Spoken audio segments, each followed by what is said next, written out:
Wakorinto wa pili tena. Wakorinto wa pili,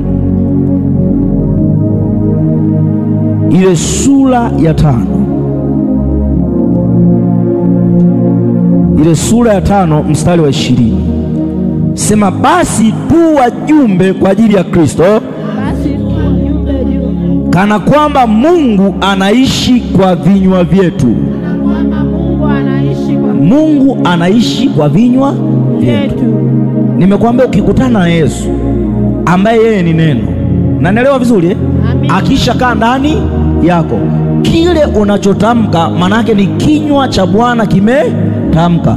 Mtu aliye na neno hawezi akaomba nje ya mapenzi ya Mungu. Mtu aliye na neno hawezi akatenda nje ya mapenzi ya Mungu. Mtu aliye na neno hawezi akaomba katika namna mbaya ya kutumia kwa tamaa zake, kwa sababu anaelewa neno la Mungu linasema nini. Maana yake mtu aliye na neno akitamka kwa jina la Yesu ugonjwa ondoka, maana yake ni kwamba Bwana ametamka.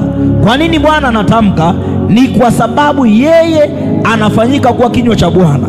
Ndio maana kusoma hiki kitabu cha Wakorinto wa pili 5 mstari wa 20 anasema, sisi tu wajumbe kwa ajili ya Kristo, kana kwamba Mungu anaishi kwa vinywa vyetu.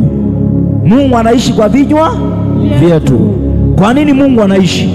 Manake pale mimi ninaposema kwa jina la Yesu, kifungo funguka. Imeandikwa tumepewa mamlaka. Nimetoa kutoka kwenye nini? Kwenye neno. Huyo neno niliyetoa kwake ndiye Mungu.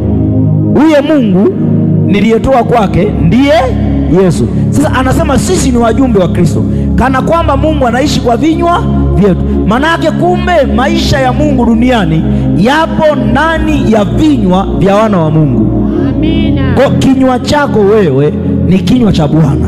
Amina. Lakini ili kinywa chako kigeuke kuwa kinywa cha Bwana, ni lazima ukutane na Yesu kwenye maisha yako.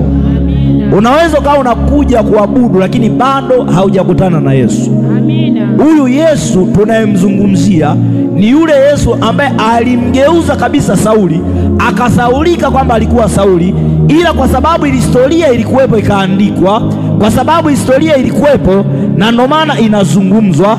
Lakini kama historia isingelikuwepo, maana yake ni kwamba tungemjua huyu Sauli kama Paulo tu, ila kwa sababu watu waliyajua yale maisha aliyoyaishi hapo mwanzo Paulo wakati anaitwa Sauli, na ndio maana Mungu akaamuru yaandikwe ili ijulikane hata katika